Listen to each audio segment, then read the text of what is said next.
우리가 어릴 적 소꿉장량을 재미있게 한 적이 우리에게는 다 있습니다. 그래서 아이들과 함께 모여서 너는 아빠하고 나는 엄마하고 너는 우리 아들, 너는 우리 딸, 또 형 오빠 하면서 소꿉장량을 하면서 재밌게 놀던 그 옛날 어릴 적 생각을 가끔 할 때가 있습니다. 여러분 어려서 어떻게 놀으셨습니까?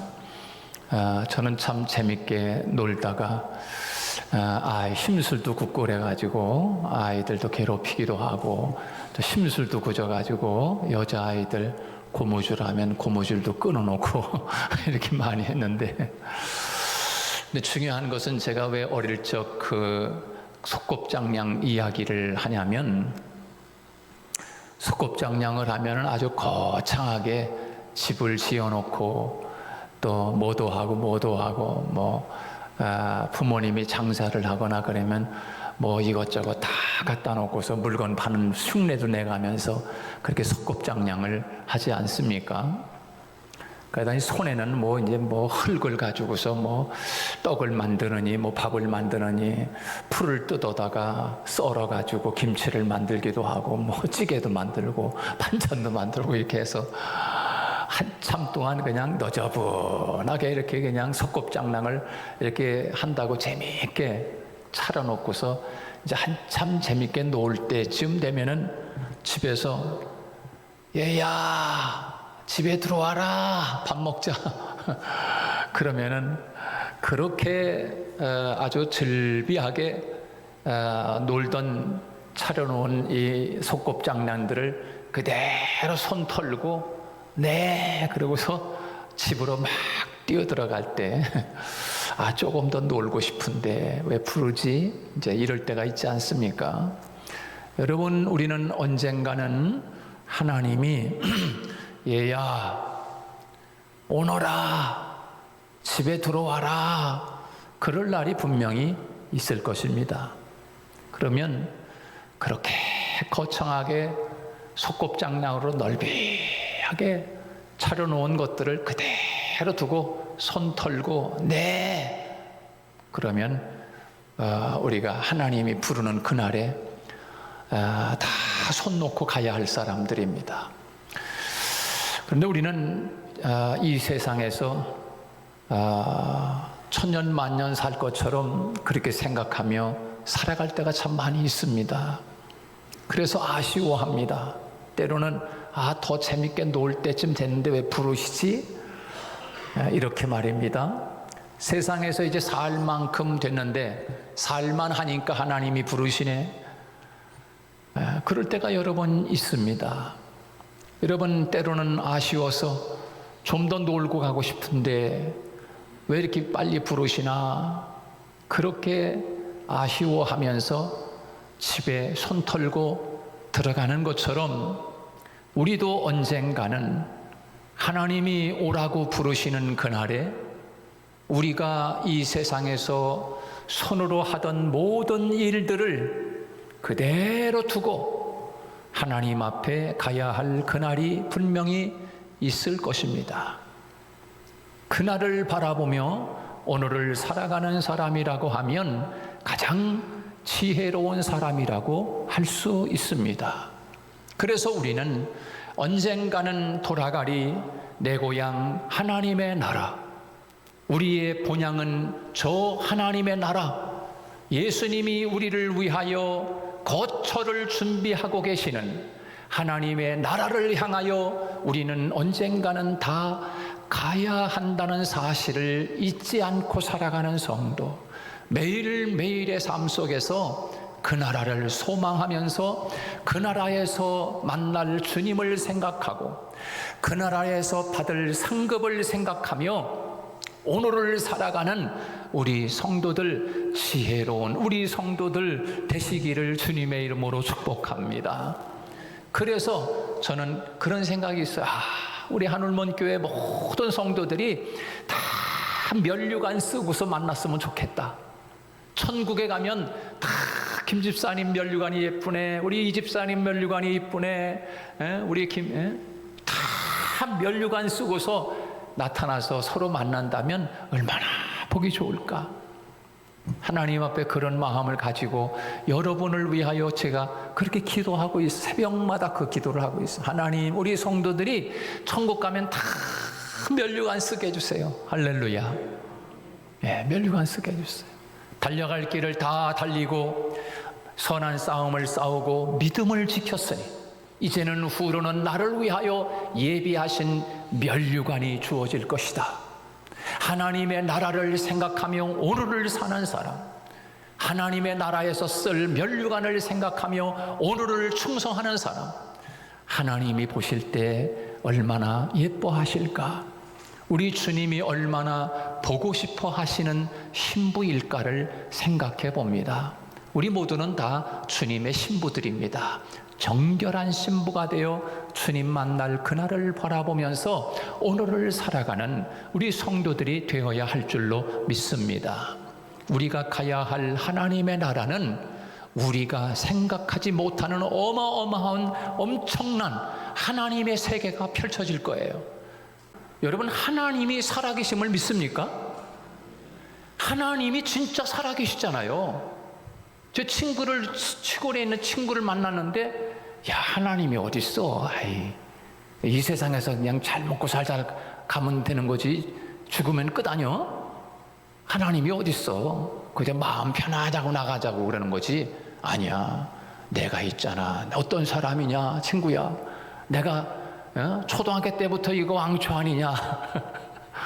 그런데 내가 하나님을 만나서 목사 됐어, 이놈아. 그러면서 이제 이야기를 하는데, 그 친구는 하나님이 어디 있고 천국이 어디 있고 죽으면 끝이지, 이렇게 생각을 하고 있는 거예요. 여러분, 끝이, 죽으면 끝이 아니라 시작이라는 사실이에요. 시작이라는 사실이에요. 여러분, 지금 얼마나 힘듭니까? 살아가는 것이. 먹고 살기도 힘들고 옷 입고 살기도 힘들고 아침에 일어나기도 싫고 일하러 나가기는 더 싫고, 못된 사람 만나는 거 만나면 만나기도 싫고 보기도 싫고, 이 세상 그렇잖아요. 여러분, 얼마나 힘들고 피곤하고 그렇습니까? 그러나 하나님의 나라는 그저 실학의 나라예요. 기쁨이 그냥 꺼지지 않는 나라. 할렐루야. 여러분, 얼마나 좋을 때가 많잖아요. 그럼 천국은 매일 좋은 거야. 그냥 희락 자체. 할렐루야. 다 갈 수 있기를 주님의 이름으로 축복합니다. 다 가야 돼. 한 사람도 빠짐없이. 찾다가, 아이고, 김 집사님이 어디 갔어? 안 보이네. 이러면 안 되는 거예요. 거기 가지고 다 보고, 아이고, 왔구만, 왔어. 이렇게 다 하나님 앞에 그런 하나님의 나라를 바라봐야 돼. 자, 오늘은 주님께서 오늘 이 본문 말씀을 통해서 예수님이 뭘 말씀하고 있는가 하면, 이 개념, 이 어느 공간, 이 천국의 세계를 예수님이, 그 아름다운 어마어마한 세계를 예수님이 말씀하기보다 오늘 본문 말씀에는 천국은 마치 이와 같이 되어져 간다 라고 하는 것을 오늘 본문 이 작은 겨자씨 비유를 통하여 우리에게 말씀해 주고 계시는 거예요. 여러분, 이 겨자씨라고 하는 것이 얼마나 작은 것입니까? 여러분, 보지 못하셨죠? 너무 작으니까 안 보여, 아예 겨자씨라는 것은. 근데 그 겨자씨가 땅에 떨어져 가지고 아무리 작아도 그 겨자씨 안에 생명이 있기 때문에 땅에 떨어지기만 하면 그 씨가 싹이 나서 꽃이 피고 열매가 맺어서 큰 나무가 되는 거죠. 그러면 그 나무가 되면은 새들이 와서 그 나무에 깃들인다. 새들이 날아와서 거기에 놀고 논다는 거예요. 근데 여러분, 하나님의 나라는 마치 이와 같다라고 이야기해 주고 있어요. 아주 작은 거예요. 작은 것. 작은 것이 시작하여 크게 된다라고 하는 거예요. 다시 말해서 좀 쉽게 말하면, 하나님의 나라 천국 이야기하면 시시해. 좀 좋은 얘기 좀 하지. 돈 버는 얘기 좀 하고 잘 사는 얘기 좀 하고 그저 이 세상에서 그냥 즐겁게 사는 것을 좀 이야기하고 들어야 좀 재밌지. 전혀 그냥 재미도 없는 얘기, 이런 얘기, 이 천국에 거기가 뭐가 있는 줄 알아? 관심이 없어, 관심이 없어. 여러분, 그러나 천국이라고 하는 것은 지극히 보잘것없는 작은 것이지만 그것이 어마어마하게 커지는 세계처럼 성경에서 우리에게 예수님이 그것을 말씀해 주고 있어요. 그래서 이 천국에 대해서 우리에게 오늘 본문에서 겨자씨 비유를 통해서 말씀해 주시는 메시지가 무엇입니까? 여러분, 이 겨자씨는 아주 작은 것인데 작은 것이라고 하는 것을 말씀해 주고 있어요. 사람들이 보면요, 작은 것에는 관심이 없어, 사실은. 왜? 별 볼 일 없기 때문에. 그냥 큰 것만 관심이 있어. 여러분, 이 세상에서 사람들이 자꾸만 다투고 싸우는 이유가 무엇입니까? 왜 너는 크고 나는 작으냐? 너는 왜 큰 거 가지고 난 작은 거죠? 엄마 왜 쟤는 큰 거 주고 왜 나는 작은 거죠? 이것 때문에 자꾸 갈등하고 싸우는 거 아니겠습니까? 어린아이들의 그 싸움이 어른은 똑같아요. 어른도 마찬가지예요. 왜 저 사람은 월급 많이 주고 나는 왜 적게 주냐 말이에요. 왜 저 사람은 저렇게 큰 걸 가져야 되고 나는 왜 이렇게 조그만 걸 가져야 되냐 말이에요. 저 사람은 왜 저렇게 넓은 아파트에 살아야 되는데 나는 왜 이렇게 좁은 아파트에 살아야 되고, 저 사람은 좋은 데 사는데 왜 나는 이렇게 새빵살이 힘든 데 살아야 되느냐 말이에요. 여러분, 이게 크고 작음의 문제가 있고 그렇지 않습니까? 그래서 사람들은 작은 것에는 관심이 없어요. 작은 것은. 겨자씨가 너무나 작습니다. 천국엔 겨자씨 하나님과 같다라고 표현해주고 있는 말씀이 무엇입니까? 여러분, 예수님을 보십시오. 예수님 아주 작은 겨자씨와 같습니다. 아주 작은 겨자씨와 같은 존재, 그게 예수님입니다. 얼마큼 작은 겨자씨와 같은 존재였는가? 적어도 예루살렘 왕궁에서 태어나야 크지, 큰 자로 보는 거지. 예수님처럼 작은 겨자씨 같은 존재, 마을 구육간에서 난 존재, 아주 작은 존재, 누가 쳐다나 봅니까? 아, 그냥 지나가다가 임신한 사람이 아기 출산했구만, 이 정도지. 아, 그래, 왕궁에 태어나야, 왕궁에서 태어나야 아이고 우리나라의 대통령이 아들을 낳대, 이렇게 되는 거 아니겠어요? 그런데 여러분, 마을 구육간에서 여간집 마을 구육간에서 아기가 태어나는데 그 누가 쳐다봅니까? 그냥 아이고 딱하네, 좀 집에 있다가 낳지, 이렇게 그냥 집을 나와가지고 왜 여자가 쏘다니다가 이렇게 또 거기서 또 애를 낳았어, 도대체 이 정도 아니에요. 너무나 작은 존재야. 아주 그냥 예수님을 바라보면은 아주 겨자씨처럼 작은 존재야. 그걸 이야기하고 있는 거 아니겠습니까? 누구도 나사렛에서 자란 그 예수님을 바라보면서 아예 인정도 안 해. 그러면서 이렇게 이야기하잖아요. 야야야야, 무슨 나사렛에서 선한 것이 날 수 있느냐, 이렇게 이야기해. 성경에는 에이, 선한 것이 나려면은 저 왕궁에서 나야 선한 것이지, 저 선한 나사렛에서 태어난 자가 무슨 거기서 무슨 선한 일꾼이 태어나느냐. 여러분, 최소한 이 공복리, 이 오성리에서 왕이 태어나면은, 야, 그 오성에 왕이 태어난 장소래 여러분 이렇게 유명해지지 않습니까? 근데 예수님이 여러분 나사렛에서 자랐어. 나사렛에서 자란 예수님을 바라보면서, 야, 그 나사렛에서 자란 분이 세상을 흔들고 있대. 죽은 자도 살리고 병든 자도 살리고 오병이어의 기적을 일으키고 수많은 사람들을 지금 몰고 다니면서 지금 엄청난 일들을 하고 있대. 야, 거기에서 그 나사렛 고을에서 어떻게 선한 것이 날 수 있지? 이렇게 이야기할 정도예요. 그 예수님이 얼마나 작은 존재냐 말이에요. 아주 겨자씨 같지 않습니까?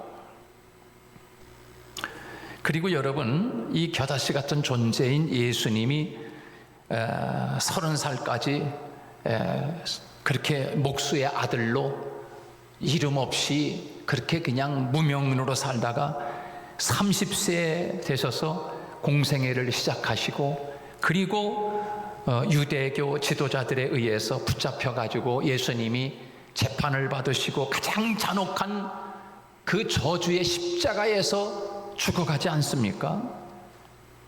누가 그분이 하나님 나라의 왕이라고 여러분 생각을 했겠습니까? 그분이 누가 여러분 하나님의 아들이라고 여러분 생각을 했겠어요? 그런데 그가 돌아가신 다음에 생명의 역사는 나타나기 시작했어요. 마치 겨자씨 같은 존재가 땅에 묻히는 것처럼 십자가에서 죽어 땅에 묻혔지만 그가 다시 싹이 난 것처럼 부활하여 하나님의 세계는 마치 큰 나무가 되어 새들이 날라와 깃들이는 것처럼 되어버렸단 말입니다. 그래서 죽은 지 3일 만에 죽음의 권세를 깨트리고 부활하시고 죽음 다음에 부활의 영광이 찾아왔어요. 그리고 40일 만에 승천하셔서 하나님 보좌 우편에 승천하시고 그리고 120명 예루살렘의 마가의 다락방에 모이게 하시고 그리고 그들로 하여금 3,000명이 회개하고 돌아오는 역사가 있었습니다. 그 다음 5,000명이 돌아왔습니다. 그리고 그들을 향하여 허다한 물이 이렇게 이야기하고 있습니다.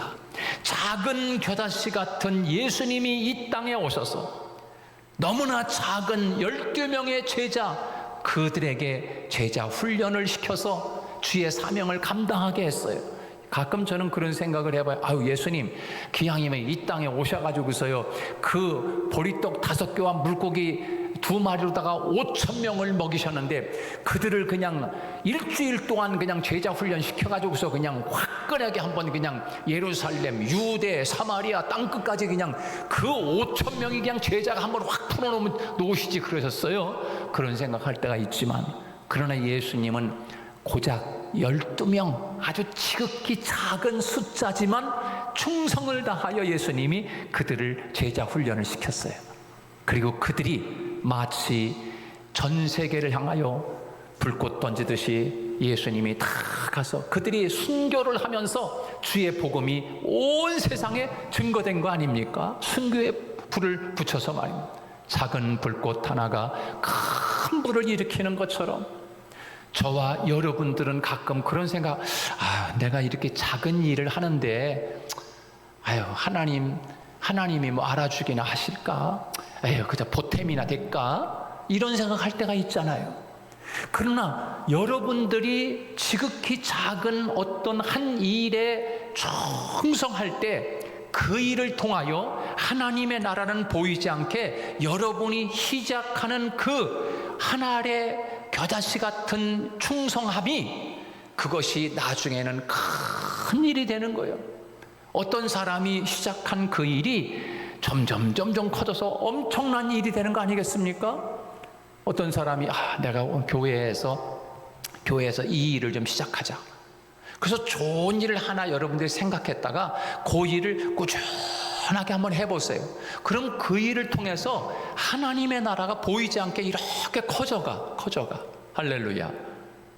여러분이 한번 나는 교회에 오면은 하나님을 위해서 내가 뭘 하고 있는가를 생각해 보면서 한번 여러분들이 한 가지씩이라도 지극히 작은 것이기 때문에 보잘것없다고 생각하지 마시고 그 일이 큰 일이 된다는 사실을 기억하고 충성을 다하며 나아갈 때 하나님의 나라는 확장되는 줄로 믿습니다. 여러분, 우리나라에 제일 처음에 토마스 선교사가 이 땅에 오지 않았습니까? 우리가 살고 있는 이 땅에 157년 전에 중국에서 선교하던 토마스 선교사가 대동강을 통해서 대동강변에 배를 타고 와서 땅 한 번 제대로 밟아보지 못하고 순교를 당했습니다. 그가 24살 때 결혼해서 중국에서, 영국 사람인데 중국에서 결혼을 했어요. 그래서 중국에서 한 3년 동안을 선교를 아내와 함께 하다가 아내가 임신을 해가지고 있다가 그만 이 토마스 선교사의 아내가 거기에서 이 풍토병에 걸려가지고서 죽고 맙니다. 그게 기가 막힌 거죠. 결혼한 지 이제 3년도 안 되는데 아내가 죽은 거예요. 그 다음에 이 나라의 이 조선 땅에 이 천주교인들이 지금 엄청나게 지금 큰 박해와 죽음을 당해가면서 핍박을 당하고 있다라고 하는 그런 말을 듣고 이 영국 토마스 선교사가 중국에서 우리나라 조선 땅에 오기 위해서 배를 타서 오는데 성경책을 보따리에 싸가지고서 오다가 그만 우리나라 이제 이 사람 조선 경찰들에 의해서 막 그냥 그 배에서 내리지도 못하고 불화살로 막 쏘고 막 그러는데 그걸 피하다가 바다에 떨어졌어요. 간신히 구사일생으로 생명은 건졌는데 붙잡혀 가지고서 이 사람이 죽기 직전에 잠깐 스톱 이러고서 마지막으로 자기가 품고 있던 보자기에 쌓이는 성경책을 줬다는 거예요. 한 사람에게 줬는데 그 사람이 누구냐면 박춘건이라고 하는 사람에게 성경책을 줬어요. 그러면서 이분이 이렇게 이야기합니다. 토마스 선교사님이 내가 가지고 있는 마지막 선물인데 당신한테 이 선물을 줍니다. 그러면서 보자기에 쌌던 성경책을 이 박춘건 씨에게 자기를 죽이려고 지금 총불을 딱 대고 있는 사람에게 준 거예요. 그리고 무릎을 딱 거기서 바다에서 무릎을 딱 꿇고 그리고 하나님 앞에 기도합니다. 뭐라고 기도하면 하나님, 저가 알지 못하여 이 일을 하고 있으니 불쌍히 여겨주시고 그리고 저를 구원하여 주옵소서. 하나님은 당신을 사랑하십니다. 그리고서 거기서 순교를 당한 거예요. 그리고 나서 이제 이 박춘건 씨는 그를 죽이고 토마스 선교사를 죽이고 그리고 나서 이제 한 33년이 지났습니다. 33년이 지난 다음에 이 박춘건 씨가 마펫 선교사를 찾아왔습니다. 우리나라의 마펫 선교사를 찾아와가지고 목사님, 저는 도대체 더 이상 이대로 살질 못하겠습니다. 그럽니다. 제가 토마스 선교사를 죽인 박춘건입니다. 그렇게 이야기하더라니 깜짝 놀랐어요. 목사님, 제가 알기로도 토마스 목사에게 성경을 받고 예수를 믿은 사람이 많이 있습니다. 제가 아는 사람만도 많습니다. 홍신길이라고 하는 사람은 동대문에 교회를 세웠어요. 그리고 그의 동생도 예수를 믿고 장로가 됐습니다. 그리고 김영섭은 원래 천도교였지만 동생 종건과 함께 교인이 되어서 장로가 되었다고 합니다. 그리고 황명태도 그때 그 성경으로 인해서 교회에서 귀한 일꾼이 됐어요. 그리고 어떤 사람은 성경책을 주워다가 그만 여간방에다가 도배지가 없어가지고 성경책을 도배지를 발라놨는데 여간방에 오는 사람마다 그 성경책을 도배지를 해놨으니 그거 한자 한자 읽어가면서 예수를 믿은 사람이 허다하게 많다고 합니다. 이렇게 박춘건 씨가 마펫 목사님에게 그런 이야기를 했다는 얘기예요. 여러분, 우리가 생각할 때 토마스 선교사가 이 땅에 오면서 제대로 땅 한 번 밟아보지 못하고 성경책 하나 고작 박춘건에게 준 것이 세상을 많은 사람 예수 믿게 하고 하나님의 나라가 마치 겨자씨가 땅에 떨어져서 큰 나무가 돼서 많은 새들이 날라와 깃들이는 것처럼 하나님의 나라는 마치 이와 같다라고 우리에게 설명해 주고 있습니다. 오늘 우리에게 주고 있는 메시지가 무엇입니까? 여러분, 우리는 나비 효과라는 이야기를 많이 듣지 않습니까? 나비 한 마리가 날개짓을 이렇게 하면은 이 조그만 나비 날개가 바람을 일으키는 그것이 저 미국 아메리칸 땅에 가면은 그것이 토네이도가 된다. 이게 나비 효과 아닙니까? 여러분이 지금 하고 있는 작은 날개짓, 에이 보잘것없다고 생각하지 마시고 그것이 하나님을 위한 일이라고 하면 그 일이 앞으로 큰 일이 되고 하나님의 나라가 될 줄로 믿습니다. 우리들이 가르치는 어린 아이 한 사람이 아유 저 아이가 자라서 뭐가 되겠어? 그러나 최선을 다해서 그 어린 아이에게 하나님의 말씀을 가르치는 일이 가장 작은 것이라 할지라도 앞으로 그 아이가 또 다른 아이를 낳고 또 다른 세계의 사람들을 만나서 엄청난 큰 변화를 생각하면서 우리가 바라본다고 하면 우리가 하고 있는 작은 한 가지 일이 하나님의 나라에서는 큰 일이 된다는 사실을 기억하고 충성을 다하며 살아가는 저와 여러분이 되시기를 주님의 이름으로 축복합니다.